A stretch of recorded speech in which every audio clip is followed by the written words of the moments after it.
Hey guys, this is Brent with Western Equipment, and today we're out here on the cattle farm showing a little bit about this John Deere 4044M. It's going to be a 4 Series tractor, 44 horsepower, M trim level. So we're going to tell you what all that means and show you all about this tractor here. So stick with us, we'll get started.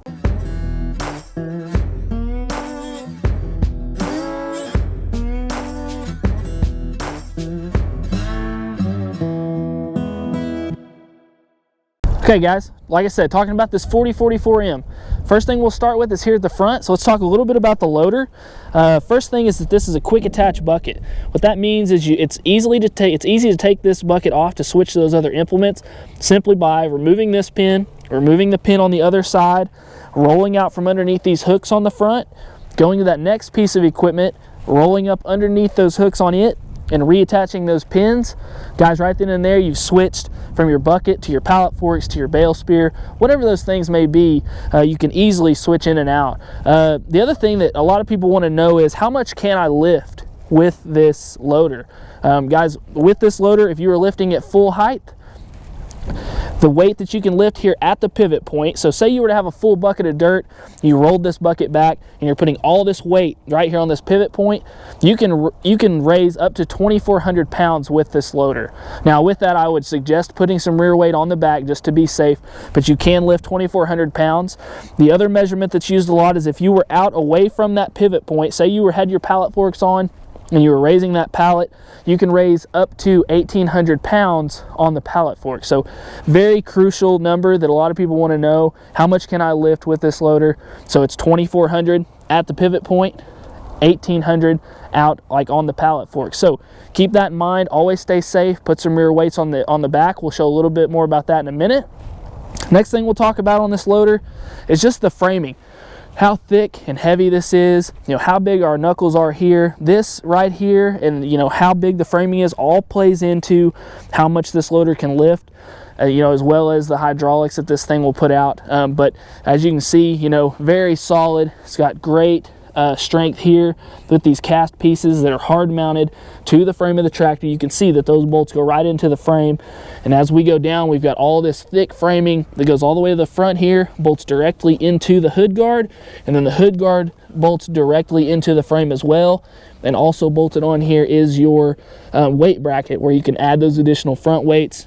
Say you're going to be adding a heavy implement on the rear, maybe you're lifting those hay bales at the rear, you want to have that additional front weight. You do have that option to add that there.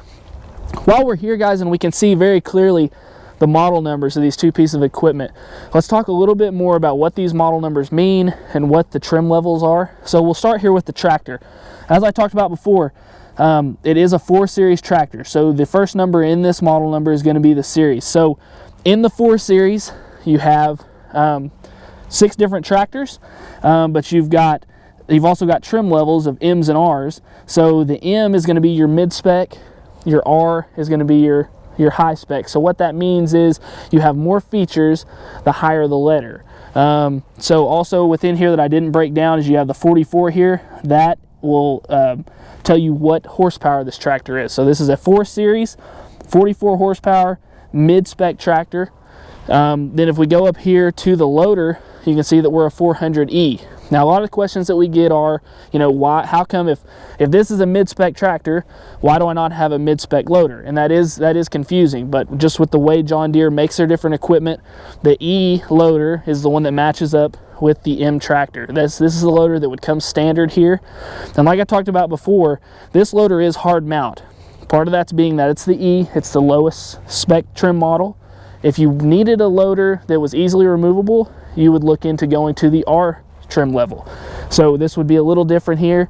This would have an R here and an R here, and instead of having this hard bracing here, you would have a stand, a loader frame stand that would easily pop off onto. But this one is going to be a hard mount. So depending on application, how much you're going to be using that loader, or how often you're going to want to take it off, that will help you make your decision on whether you need to be looking at this 4044M, or maybe you need to consider looking at our 4052R, which we have a video if you click here above, and checking that out as well.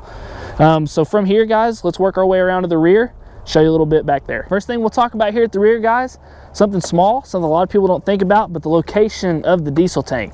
Back here at the rear, you know, easy to fill, easy to get to. If you do have that spillover, it's going to go right off here at the rear for no mess. Not going to get over you, not going to get all over the tractor. Used to, a lot of times these diesel tanks were located on the hood, which didn't seem like a big deal until maybe you were to have that spillover, and you got those big sticky diesel spots that are going to collect a lot of dirt.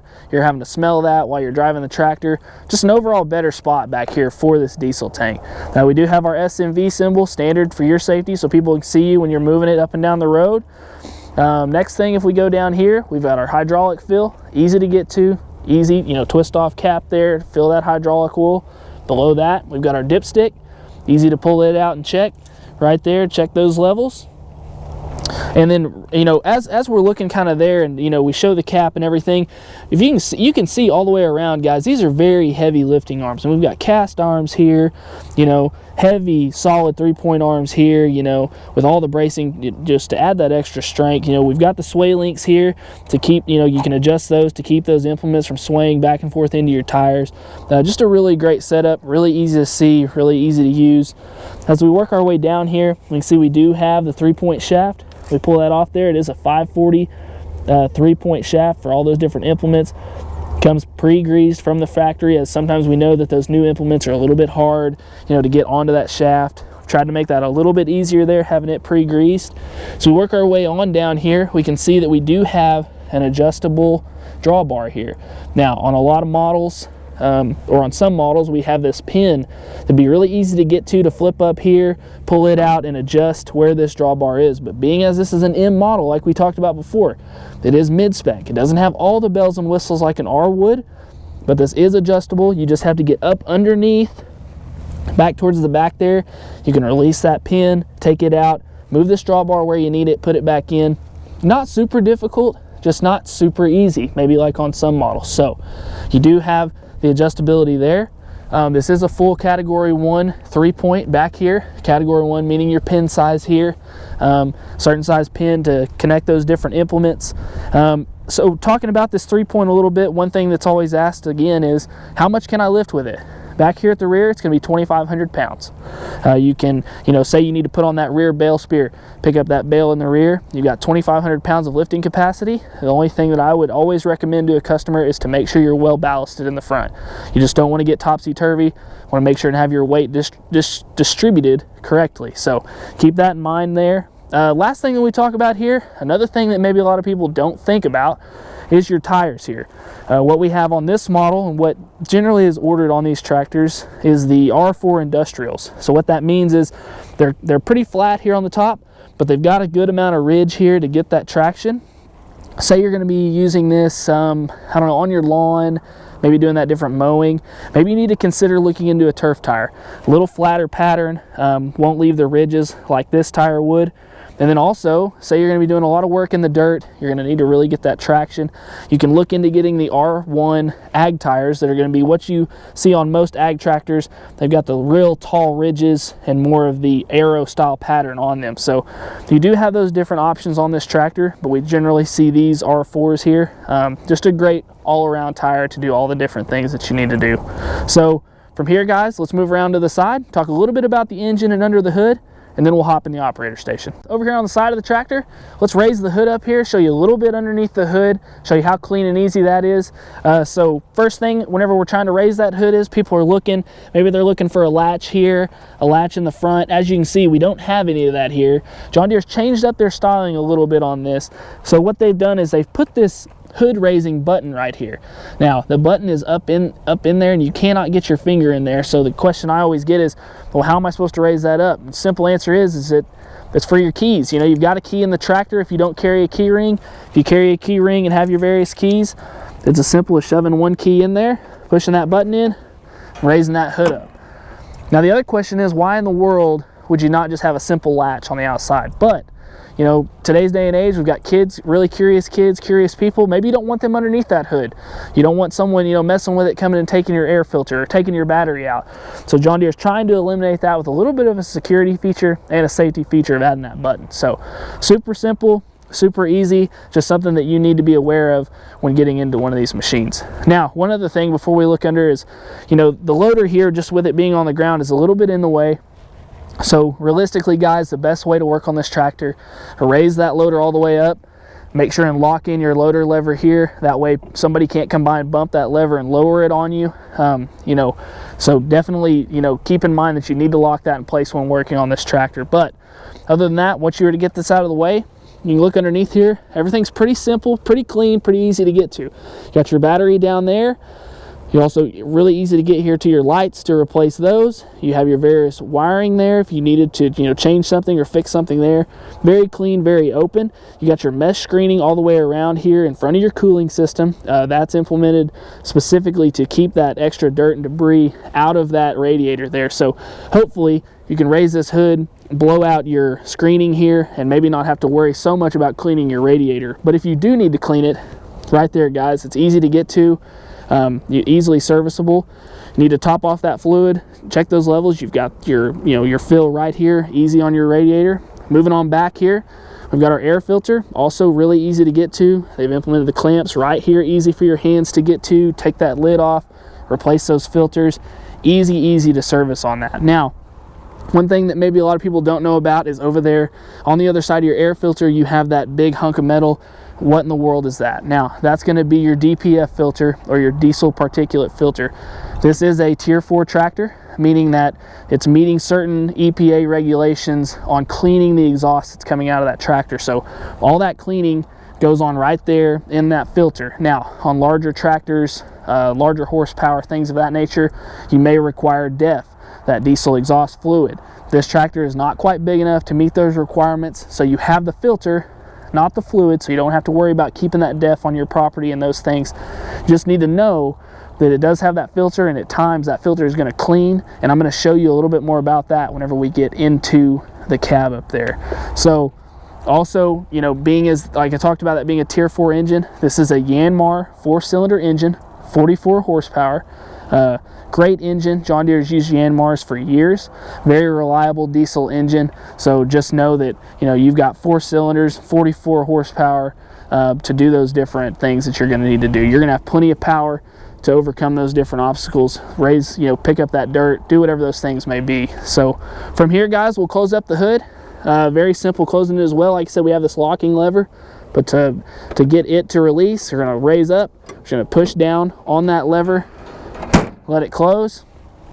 It's locked in, ready to go there. And you may have to give it a little push there, lock it in, and you cannot raise that hood without pushing on that button. So guys, from here, let's move into the operator station. You're going to be spending most of your time in there, so let's show you about the different features and functions there. Here in the operator station, this is where you're going to be spending all your time. You're going to be sitting in this seat using these different controls. So let's talk about those. First thing and foremost is that you're going to need to be comfortable. So first thing I'd point out is just how comfortable this seat is, how thick that cushioning is. You know, you've got your water drain hole here. If you leave that thing outside, that water is going to drain out. Got plenty of support. You've got these ridges to allow that airflow. Try to keep your back and your bottom cool there. You know, I'm a bigger guy, like I said, you know, 5'11", 270, and this has got plenty of support for me. I'm very comfortable in this seat. I could run this thing all day. It'd be great. The next thing I'd point out is just how close everything is. You know, all of your controls, your loader lever right here, very easy to get to. I'm not having to reach way out to get it, or down or over. Very close right there. It's a very natural movement. You know, you've got your controls right here, right below the instrument cluster, or right below, you know, your different gauges. Very easy to reach. You got your range selector here that's easy to reach, your PTO engagement, and your 3-point control. All things super easy to get to. That's designed ergonomically to make you more comfortable throughout the day. So we're going to talk about the things here on the rear of the operator station and just kind of work our way around in detail. So first thing that I'd talk about would be the ROPS here. That's going to be your rollover protection system. It may seem like something small, but this does serve as your protection if you do have that rollover or, you know, overturn. This is going to keep this machine from rolling over on top of you. So any type of hills or any type of incline at all, you'd want to have this thing up. If you're working under those trees, working in those tight areas, maybe going into that low barn, you can lower this. You know, you've got a pin here and a pin on the other side. Take those out, fold it down, and get into that area that you need to get into. But this also serves another purpose for adding attachments. You can add things as extra lights on this bar. You can add over that canopy. Whatever those things may be that you need, you have this to add those to. So as you can see here, we do have the standard lights, the standard turning signals, and your standard brake lights here on this machine, this side and the other. And then next we do have our fuel gauge right here. Now it's not incorporated onto the front of the machine here, but you do have it right by your diesel fill. So as you're filling that up, you can see how much diesel you have in that tractor, or if you need to know, it's an easy turnaround to see. So next we would go to is kind of looking here to my left hand side. You do have your seat belt buckle here. You've got a fuse panel here that is easily openable here on the side. Next, if we go down, we've got our range selector here. Now you've got 3 gears and neutral. You've got low, which is A, B, which is your working gear, and C, which is your road gear. So this would be what they call a 3x3 hydrostatic transmission. So you've got 3 gears to go forward, 3 gears to go in reverse. Now, you don't have a constant speed once you're in one of these gears. With a hydrostatic transmission, the more you press that pedal, the faster you will move within that gear. So I'll show you a little bit more about those pedals here in a minute. But next that we have here on the rear is we're going to have our 4-wheel drive selector. So up would be engaging your 4-wheel drive. Down would be disengaging that 4-wheel drive. Very simple, very easy to get to, super easy to pull up and down. Nothing hard there. Next, as we work our way forward, we do have the automotive style parking brake. All the way up would be engaged. To disengage, we'd push the button and go all the way down. Very simple. A lot of people are already used to that feature, so that's great. Easy to see, easy to get to, labeled very well there. Working our way up onto the fender, you do have this cubby hole here to carry those various things. When you get this machine, generally the operator's manual is in there, but as you can see, you have plenty of space for maybe those tools you need to carry, your wallet, cell phone, whatever those things may be. You've got that little bit of storage there. Very easy to close that down, close it. You'd have your handle here, just to keep sturdy. Some guys like to drive one hand on the handle and here, but you do have that option. Also, for mounting the tractor and dismounting, you have that to hold on to when you're getting off and on. So, small feature, but very important that you know that that's there. Working our way down, still here on the left-hand side, we can see the platform here. Now, this is a pretty grippy plastic. It's not rubber, but it is a textured plastic. Very flat all the way across. As we're working our way across, we can see that we've got plenty of room to slide our feet in and out. I wear a size 11 shoe, and as you can see, I've got plenty of space to work through there. Not a big hump. Sometimes in the middle of these, that transmission case is very high up and you have to kind of step over. That's not the case in this model. Very easily to slide your feet over and get on. So last feature kind of over here on the left side is you do have your brake pedals here. Now, a lot of people are used to their clutch being on this side, but this being a hydrostatic transmission, you do not have that clutch. So you do have these tractor style brakes. You can disconnect them, or you can leave them connected. Generally, we like to leave them connected so both of those wheels stop at the same time. But if you're an experienced tractor operator, you can disconnect those so you can use one individual brake to stop those wheels independently. So, depending on your comfort level, you have that option there. One thing that I'd point out too before we go any further is we talked about our range selector here. The way you start the tractor, being as that you're going to be on and off this thing, there's not a certain way or not a certain system that you have to go through to start this thing. Literally, we can be in A range, no feet on the brakes or anything, and we can start this machine right up. Turn it off, we need to get off, we need to go this or that. Maybe we've moved back here to C range into our road gear. Once again, I'm not on the brakes, but if I want to be, I can be on the brakes and start this thing up. As you noticed, I did not have my parking brake on. Some models you have to have the parking brake on and be in neutral, but one feature of this tractor is there is not that certain way in which you have to start it, being as they know that you're going to be using this tractor around your place doing those various different tasks. So very neat feature. Something also that's kind of overlooked, but a lot of tractors you have to shift into neutral to start. This one you do not, so very neat feature there. So from there, let's talk a little bit about here on the instrument cluster on your panel here. This is what we call our instrument cluster. This is where your different lights and things are going to come up. You do have your RPM gauge here, and you have your temperature gauge here. But if I turn the tractor on, You can see all the different lights that light up. As we look here, we do have our hour meter. We can press our menu button that's right down here on your left. You can push it and change those different things. So now we can see our ground speed. We can see, you know, various different things throughout pushing that button there. Vehicle hours, whatever, you know, whatever you may need to go through and see, you have that option by using this menu button here. Right next to your menu button here, we do have our turn signals. So we can push those to turn those turn signals on and off. Great feature for, you know, if you're roading that tractor and need to do those different things. Right below that, you do have your hazard lights there that you can turn on for your flashers when you're roading it. Now, we had talked about that diesel particulate filter underneath. So you have these two buttons here that look like a little bit of exhaust puffing out. This one has the exhaust with the P. There's another one here that has the exhaust with a slash through it. So like I said, this machine is cleaning that exhaust as it's coming out of the engine. So what that's doing is it's taking the soot and different particles from that exhaust and it's in that filter. Now to clean that filter, the tractor will do it itself, and it's called regeneration. Every once in a while, you know, when you're going along, that button will come up that looks like that puff of exhaust, and that means it's cleaning that filter.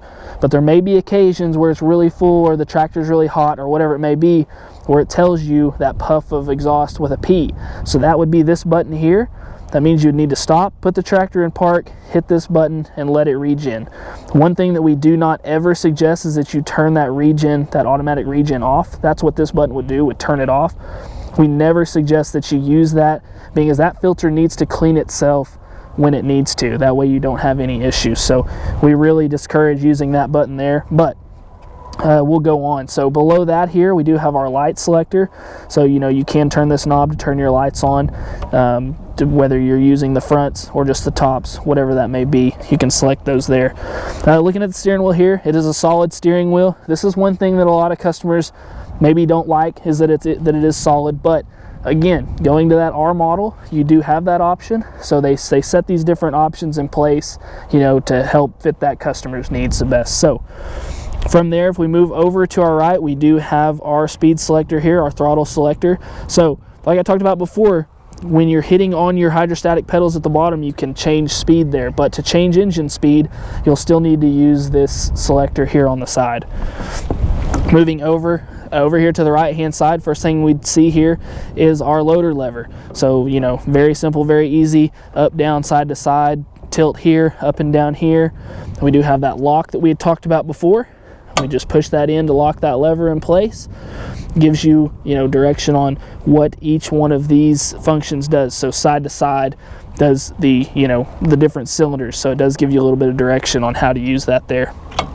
If we look down here on the floor, like we talked about before, we do have, again, this plastic, grippy plastic, you know, with the different grooves in it.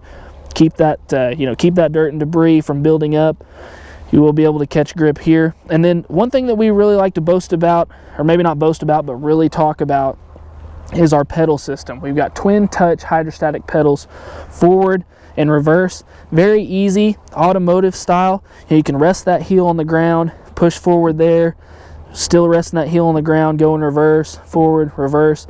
Now there's other models. There's various different ways this hydrostatic transmission is ran in other models. Some other models have these treadle pedals, other brands, or have these twin touch pedals. Other brands like Kubota have the treadle pedal system. And what that would be is forward for reverse, and then you'd have to heel back, forward for reverse, and then heel back to go in reverse. And that can get very tiresome. Let's just call it what it is. It definitely can get tiresome there, whereas here you're resting that heel on the ground the whole time, going back and forth between forward and reverse. We just really like the way that works. We have a lot of customers that really like it. So definitely, you know, when you're looking at this tractor, go and drive one and try that and see what you like for yourself. So as we move over here a little more to the right hand side, we do have our cup holder here. Like I said, you're going to be spending time on that tractor. Put that bottle of water or whatever that may be right there in that cup holder. You got a little bit of a storage space here. Then you've got all these covers here. These are for the different options that you can add to this tractor. Maybe you're going to add those different light packages, whatever that may be. You can pop these out, add those different switches in for whatever you may need there. You've got your hydraulic oil temperature light here. You know, it's telling you that if that light comes on, you need to check in your operator manual or call your dealer, see what's going on there. Next next to it is going to be your PTO engage. This is what's going to turn that PTO shaft on. One flip up is on, push it down is off. That seems like something small too that maybe someone wouldn't think about, but guys, that's a great feature. Instead of having that manual lever to engage that PTO, nothing strenuous about this. You can reach over, turn it on, reach over and slap it, turn it off. Super easy. You don't have to mess with that lever here on the side.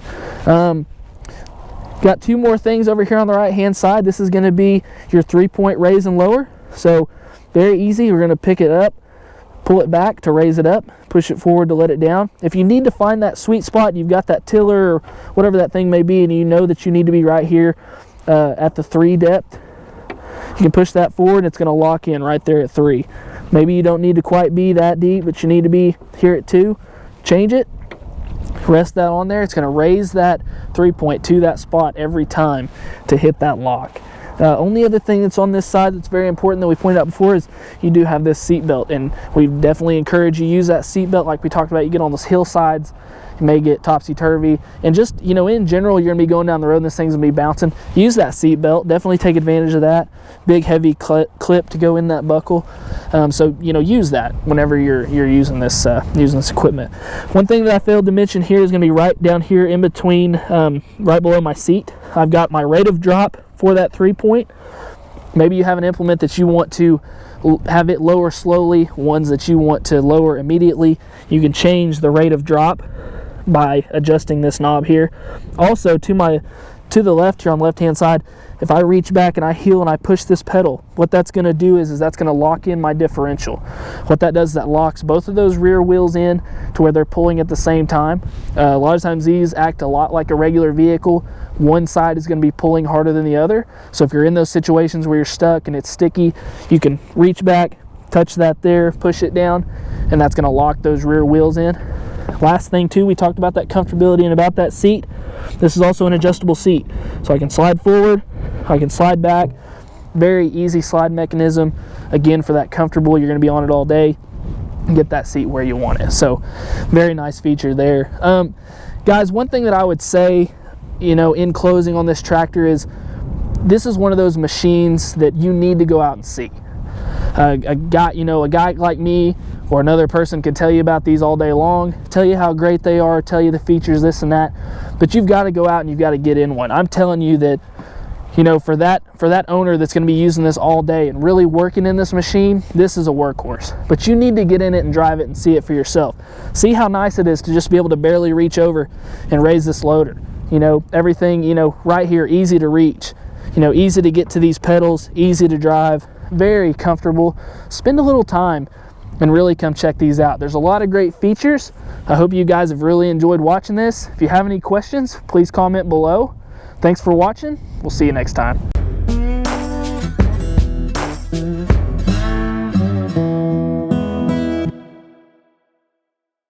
Yeah, mic check or what, dude? Sure, mic, check.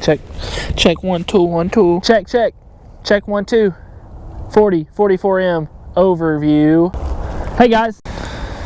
So where do you want me to be at? You want me to sit in the wheel of that tire? Or in that wheel? That back wheel? I'm kidding. I'm not about to do that. Okay, can you get me to where I don't look 500 pounds? That can't happen. Dude. Come on, bro. How am I gonna stand, dude? My hands are frigid. Or do you not like this shot? Oh, your pickup. Or it's a start over. Golly. 2 gloves this whole time.